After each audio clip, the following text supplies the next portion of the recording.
Please stop.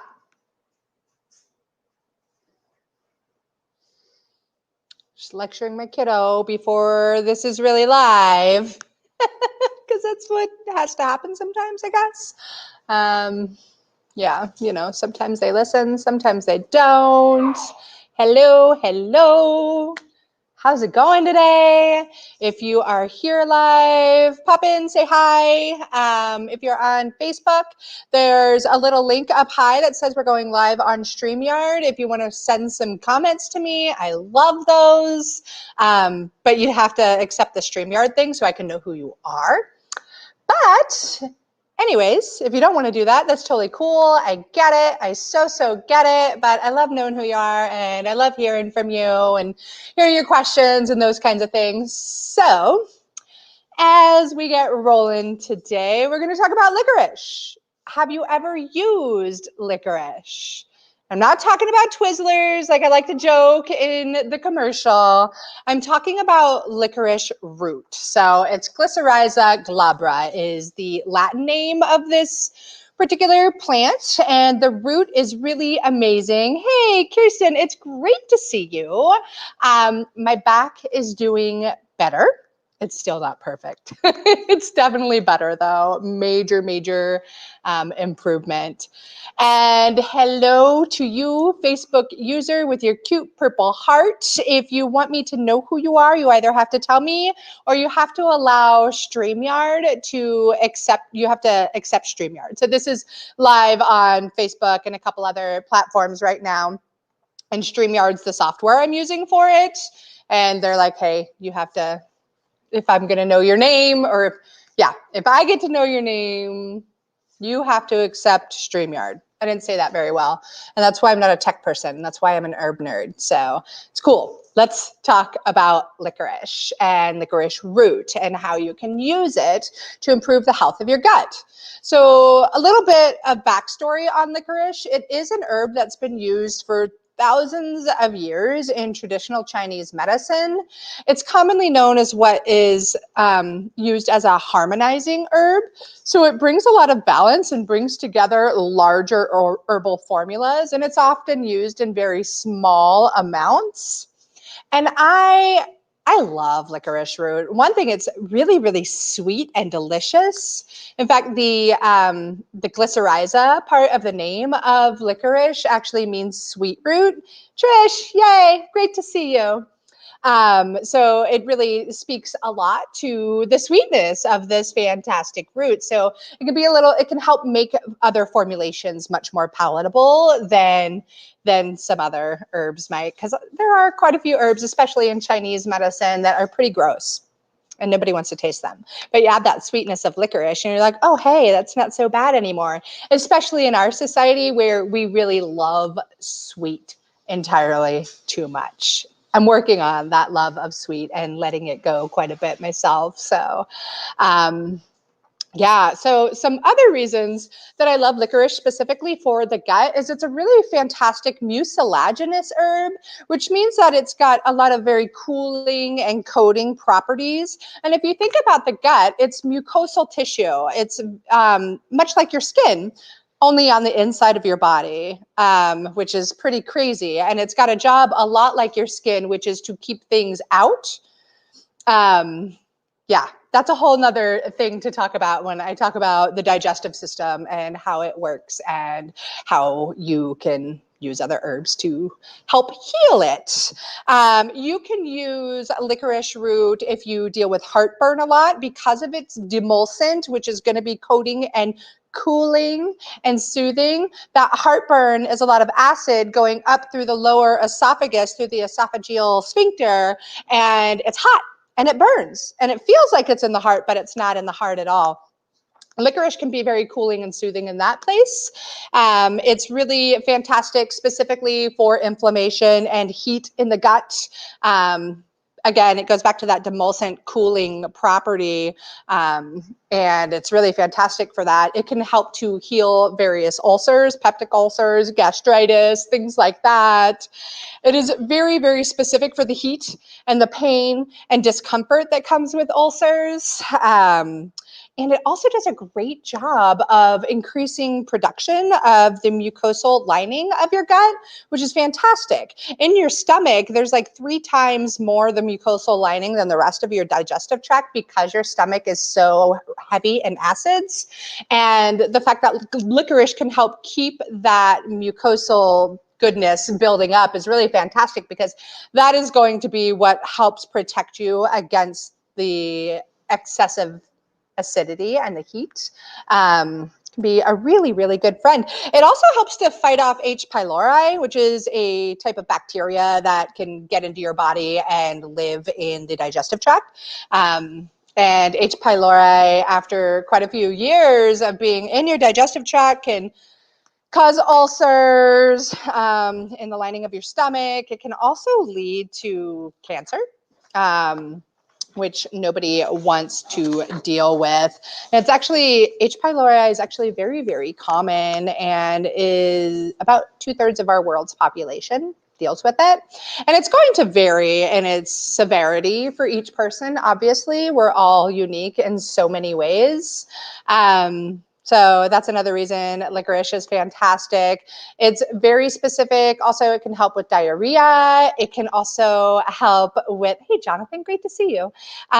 It can help with those that are dealing with like a dry, hard to get out stool or bowel movement. It's got that mucilaginous coating property to it that makes it easier to slide out a bit, but not too easy.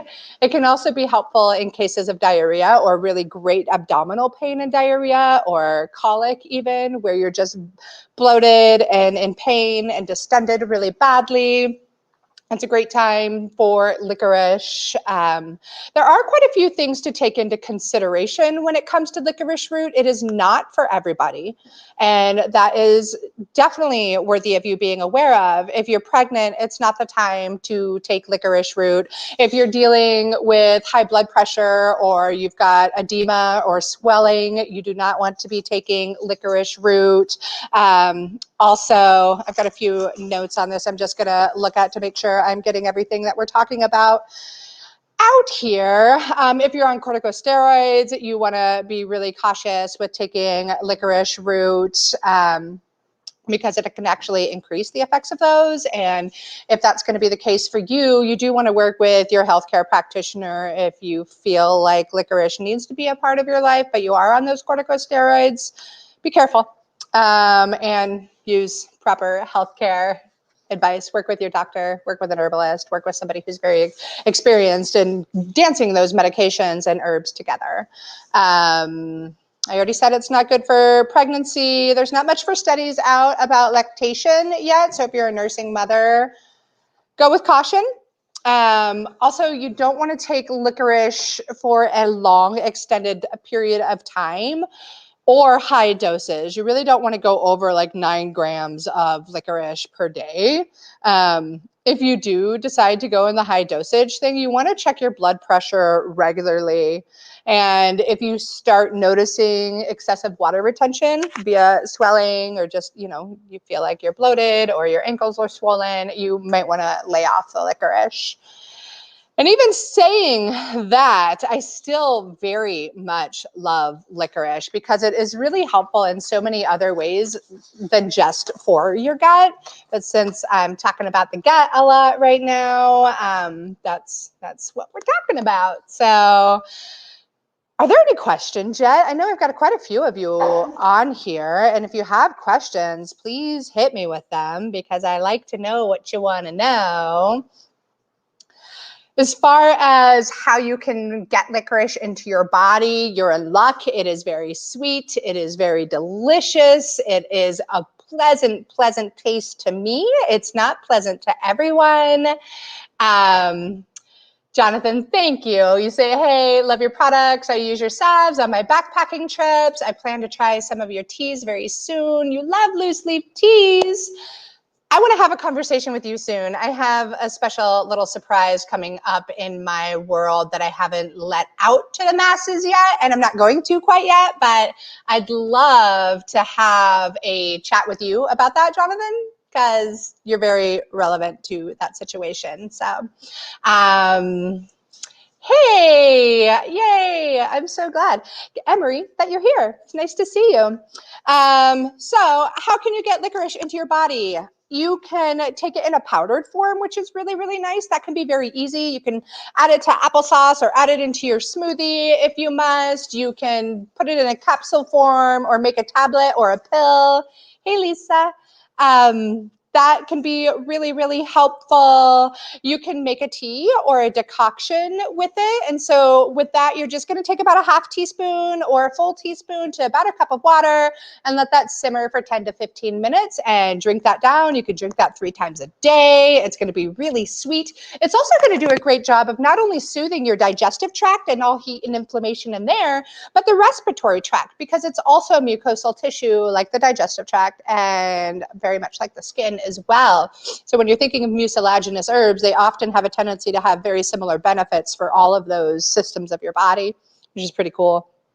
You can take a tincture of licorice. You can make your own tincture of licorice root. You would do that in a 1:5 ratio. So 1 part of the licorice root, 5 parts of your menstruum, which would likely be alcohol and water, but a 30% of the alcohol. And then you do about 2 to 3 milliliters a day, depending on who you are and what's going on and what you're trying to work with. That's always very dependent. So do know that when I get on here and I hop on these calls, that when I'm talking about herbs or any other good herbalist and practitioner is talking about herbs, there is no one herb fixes all for everybody. So licorice may not at all be for you.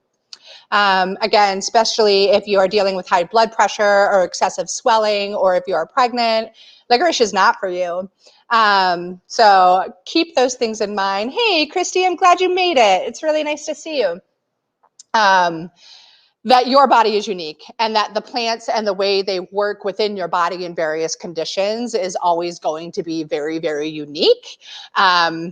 So keep that in mind. Either really educate yourself or work with a qualified practitioner who really knows what they're doing when it comes to the human body and plant medicine. So that being said, you can also find licorice if you are somebody who thinks you need it in higher dosages in life. Has anybody heard of DGL? DGL licorice. It's deglycinated. It's a hard word to say. If you were to see it, you would have as much trouble as me, maybe, or not. If you don't, that's great.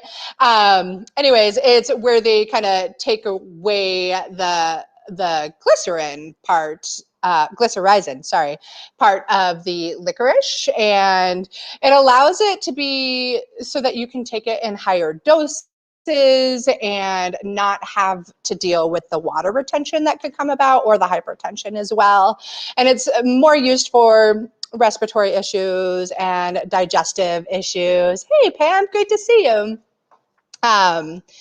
So yeah, keep those things in mind. You can do the DGL licorice if that's what you need to do. But if you are dealing with all of these various sensitivities that I talked about, if you have high blood pressure, if you're pregnant, if you're dealing with excessive swelling, maybe just try a different herb for whatever you're trying to work with. That's the other beauty about plants, is there's so many different avenues in which they can work on your body, and it's really fun to combine them together in the right ways. That's where working with a great herbalist is really, really cool.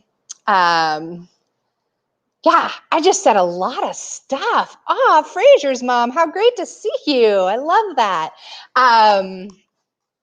Fraser's mom, I guess I can call you Sandy. Okay, I just went over a lot of stuff. I went over it relatively quickly, and I just want to know if you guys have any specific questions for me right now, because I'm here for you. And if you do have questions, now's the time. I did cover a lot. So for those of you that weren't here in the beginning, I talked about licorice and how it's really fantastic for your gut, because one main reason that makes it great for the gut is it's what's called a demulcent herb, which means it's going to provide a little bit of like almost a slimy effect, very cooling and coating and soothing. Like when I take demulcent herbs inside of my body, specifically licorice, I can feel it soothe and coat as it goes down my esophagus into my gut and it's going into my stomach. You're going to feel that also when you take these kinds of herbs, and it's almost a slimy effect, like I was saying. And that's the part that's going to help ease inflammation too, because in its very definition, it is cooling. Inflammation is hot. So this can be really helpful for somebody who's got peptic ulcers, somebody who's dealing with gastritis. If you have very dry bowel movements, that could be really helpful there. It's also really great if you're dealing with pain, stomach, abdominal pain, things like that. If it's colicky or gaseousness, can be really helpful there. It's also fantastic in cases of heartburn or GERD, which are very, very, very closely related.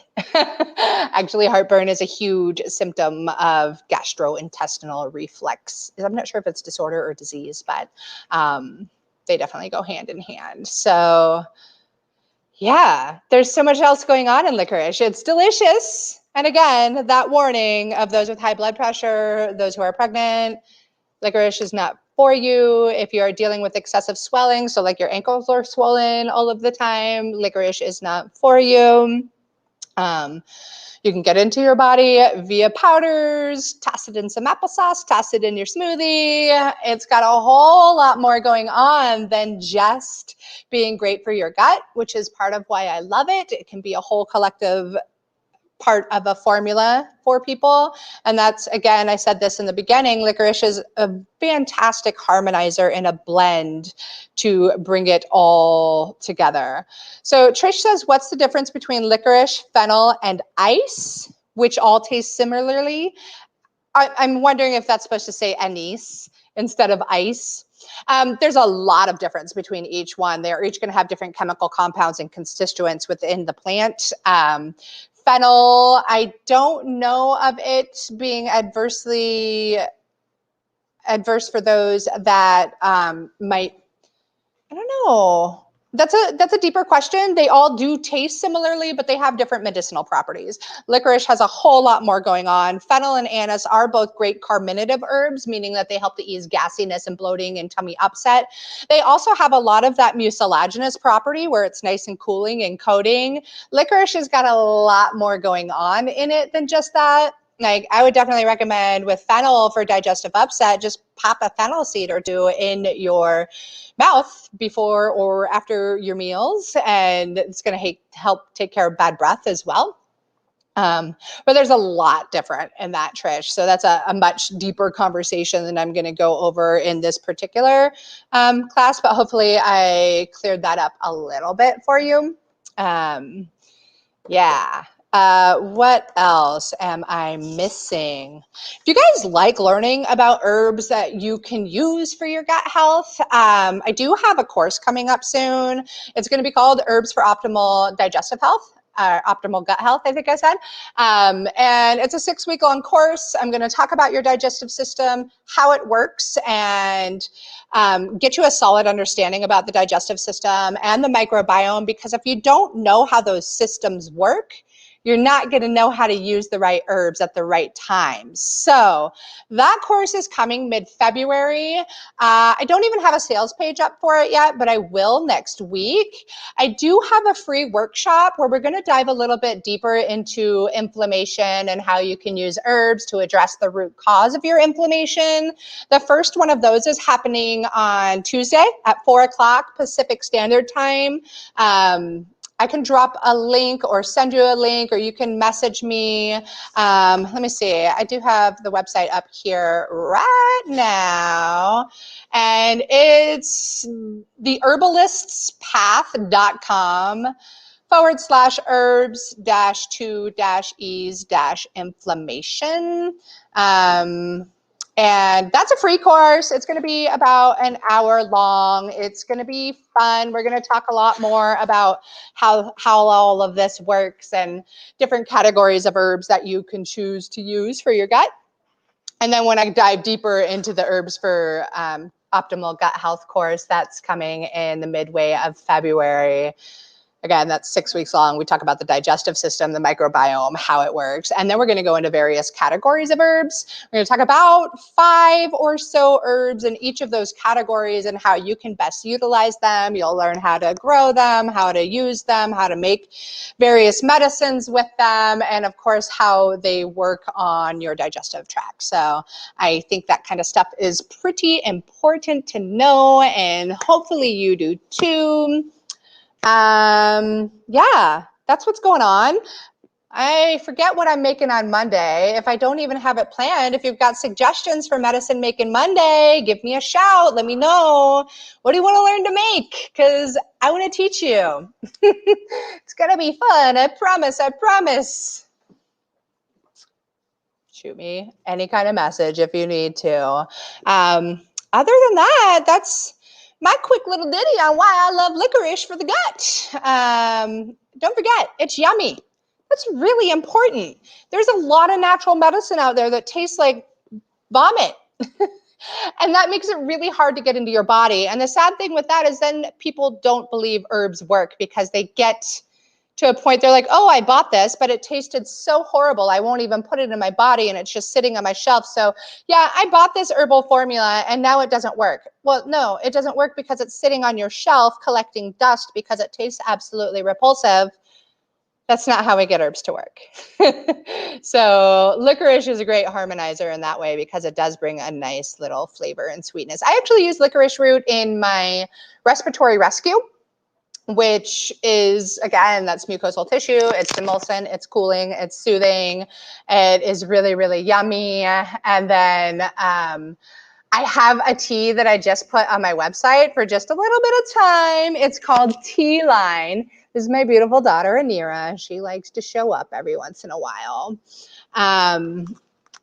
Tea Line has licorice root in it also, and that actually, honestly, is my absolute favorite blend I have ever formulated. It's absolutely delicious. Kirsten says, for how long would you licorice? Would I use licorice? It's really going to depend on the person, the situation, and what's going on. It's not something to take on the long-term basis as a single. It's much better taken in a formulation. And yeah, it's a loaded question, and there's way too many directions in which I could go. It depends on the person. That's kind of the answer for a lot of things in herbalism, unfortunately, because again, we're all unique, and it's not this pill for that, and you're going to be, it's going to cure you for life. Oftentimes, the best way to use herbal medicine is to do it in conjunction with healthy lifestyle, which means you're moving your body a lot, which means you're sleeping enough, which means you're dealing with life's various stressors in whichever way you possibly can, which means that you're addressing your diet and maybe getting rid of the things that aren't so yummy. Sandy, I do have a store. I have a website called mountainmels.com, mountainmels.com. You can buy there. If you're up on Mount Hood, we do have a local pickup option. I do think you're Sandy Bond, that's Josh Frazier's mom, and I might be wrong. Let me know if I'm wrong and I'm just bonkers. But I also can do local delivery, especially for Josh's family, because I love him. Yeah, mountainmels.com, you can get that kind of stuff. I also do a digestes if gut health is a real big issue. I love my digestes, and it's absolutely fantastic. It's really rich in bitters. It's really great for inflammation as well. But if you're somebody dealing with heartburn and GERD, it might not be the best tea for you because it is very rich in peppermint, which is not for GERD. Awesome. I knew that was you, Sandy. I used to work with Josh at the Skyway long time ago. So that's really cool. I'm glad you're here. I don't even know how you found me. Yeah, isn't this show beautiful, guys? It's amazing, and it makes my soul shine in such happy ways. My wonderful, beautiful friend, Amanda, got it for me as a special little gift, and I love it so much. So thank you.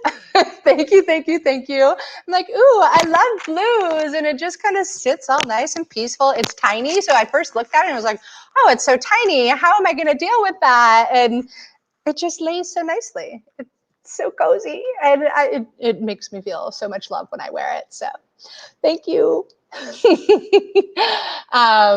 Cool. Any other questions, guys? I want to hear from you. What's going on?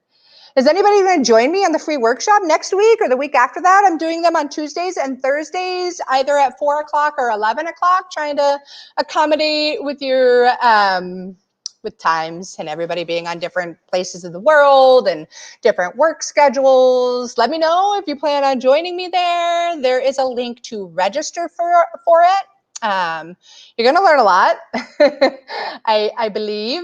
And then, yeah, it's going to be fun. And I'm going to leave you kind of like, oh my gosh, really? A lot of odd facts about the gut and why you want to treat it better. And if you just want to join me in the Herbs for Optimal Gut Health, let me know that too, because that's going to be a pretty stellar course. You're going to leave that feeling like really confident. Like you could basically have your own apothecary and feel like it's like you know what you're doing when you're choosing what remedies for yourself or your family or your friends, whether it's a tummy ache or diarrhea or vomiting or just constant inflammation, or if you're dealing with random skin rashes or you're sick of being bloated and tired and crabby and irritable, those kinds of things. Yeah. Jonathan, if you do join the course, you get recorded everything. So, and you have access to it for life. So there's that benefit too, because there's going to be a lot of information in it. And sometimes you're going to think it's relevant and sometimes you're going to think it's not. And then 5 years later, you're going to be like, oh my gosh, I learned about that this one time and I need to know it. So, yeah, I'm going to make sure that you can keep access to it. So, yay, Trisha's planning on it. Awesome. What if you don't love or like the taste of licorice? Don't use it. Unless you desperately need it, but there's probably another herb that you could use out there for whatever's going on. There's a whole host of them. I have had many people tell me that they can't stand licorice and fennel, but yet they love some of my formulations where I make that. So that's really interesting. Amanda, I think I'm having a chat with you tonight, maybe. So we could absolutely talk about how, you know, what you might want to use licorice for and what some other substitutes might be in that case. So I'd be happy to chat with you about that. And that's another thing about licorice that I love is it's fantastic for the immune system. It's a great immunomodulator. I love it. So many ways. So yay. Christy says, nice. Kirsten says she'd love to join. Yay. I'd love for you guys to join. I don't have the official sign up form yet. I'm just telling you about it as a preloader. So I'm really excited about it. I've done a lot of writing for the course. So it's exciting. Not for you personally, but your kiddos. So an alternative that's kiddo safe. Kiddo safe for what? What are you giving it to your kiddos for? That's my main issue there. Yay, I'm glad you love my tea, and it shows because you're like top tea ordering fan. Thank you. Yeah, let me know what you want your kiddos to take licorice for, because I think you were in our last course about the deep dive into herbs for the immune system, boosting immune strength and resilience. So I know we talked about licorice in pretty good depth there too. But we'll be talking about it in a different fashion for this upcoming course because it's all about the digestive system, which is directly connected to the immune system. Ooh, speaking of, did you guys know that 60 to 70% of your immune cells come from your gut? Yeah, I think that's some crazy news. Ooh, another fun factoid. There's about 3 pounds of bacteria in your small intestine alone. 3 pounds. What? All kinds of other fun little ditties that I'm going to share with you as time goes on. Those ones are fun for me just because it really, when you're thinking about how you're using herbs to help people, there's a lot of ways you can go with it. So Amanda is wondering how she could use something other than licorice for her kiddos for gas and gastrointestinal issues, acid reduction, easing cramping. So because you talk about acid reduction, immediately I was going to say peppermint can be really nice for the kiddos, but no. Because peppermint is not great for the acid reduction. But you could look to something like slippery elm. You could look to marshmallow root. You could look to fennel if they can handle fennel for your teenager. Yeah, marshmallow root's definitely the jam. A little catnip. Hey, Jonathan, no worries. Thanks so much for tuning in. And it's great to connect. I do have some questions for you sometime in the next couple of months. A lot of neat things on the horizon, and you're the perfect person to talk to about it. So have a great night. Yeah, Amanda, there's a lot of ways we could go in that realm. You want to look for your carminative herbs. So think about adding just things like oregano into her day, or just the regular culinary spices, because if you remember, culinary spices often have a lot of carminative properties, and the meaning of the word carminative is easing gassiness and bloating and cramping, tummy upset. Yeah, so a little thyme, whatever kind of spices she like are likely going to help in that department. So cool. You guys are beautiful. Thanks so much for showing up. I really appreciate seeing you here, and I will see you again soon. If you have ideas on what you want to do for Medicine Making Monday, let me know. I want to make medicine with you and this little cutie too. Have a beautiful day. Bye.